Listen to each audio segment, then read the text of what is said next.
রহমতুল্লাহি ওয়া বারাকাতুহু। আলহামদুলিল্লাহ ওয়াসসালাতু ওয়াসসালামু আলা মান লা নাবিয়্যা বা'দাহু। আউযু বিল্লাহি মিনাশ শাইতানির রাজিম। বিসমিল্লাহির রহমানির রহিম। বাবু মা সুকিরা ফি ফাসলিস সালাহ। আজকের বক্তব্যের বিষয় হলো সালাতের ফজিলত।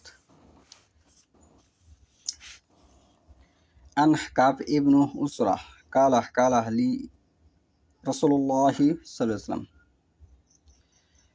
ও ইসুকা বিল্লাহি ইয়া কাব ইবনু উসরা মিন উমাআরা yakununa min ba'di faman gashiya abwahum fasaddaqahum fi kisbihim ra'anahum ala zulmihim falaysa minni walastu min wala yaridu ala al-haus aman gashiya abwahum aw lam yaksha falam yusaddiqhum fi kisbihim walam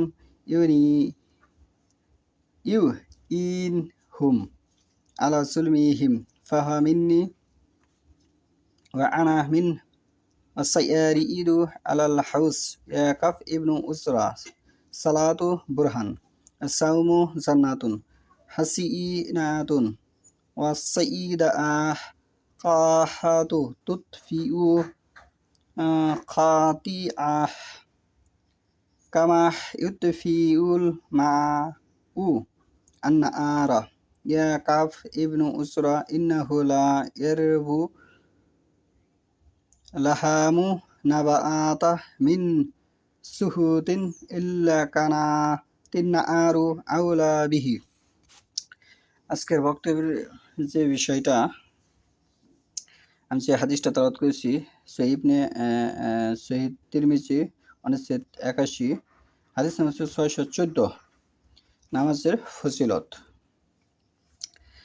কাব ইবনু উসরা রাদিয়াল্লাহু হতে বর্ণিত আছে, তিনি বলেন রাসূলুল্লাহ সাল্লাল্লাহু আলাইহি ওয়াসাল্লাম আমাকে বললেন, হে কাব ইবনু উসরা, আমার পরে যেসব নেতার উদয় হবে আমি তাদের খারাপি থেকে তোমার জন্য আল্লাহ তাআলার সহায়তা প্রার্থনা করি। যে ব্যক্তি তাদের দ্বারস্থ হলো, তাদের মিথ্যাকে সত্য বলল এবং তাদের স্বৈরাচার ও জুলুম নির্যাতনের সহায়তা করল, আমার সাথে এ ব্যক্তির কোনো সম্পর্ক নেই। আমার সাথে এ ব্যক্তির কোনো সম্পর্ক নেই এবং এ ব্যক্তির সাথে এ ব্যক্তি কাউসার নামক হাউজের ধারে আমার নিকট আসতে পারবে না।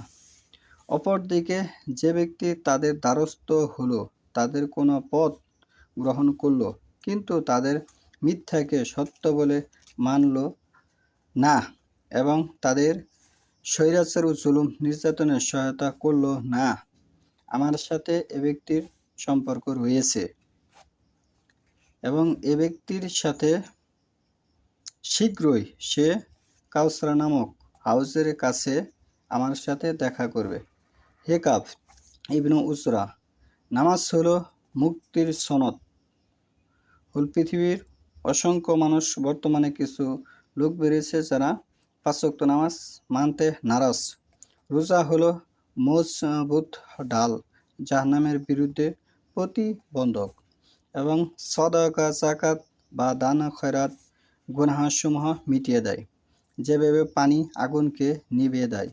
হে কাব ইবনু উসরা, হারাম পন্থায় উপার্জিত সম্পদ দেহ জাহান্নামের আগুনই উপযুক্ত।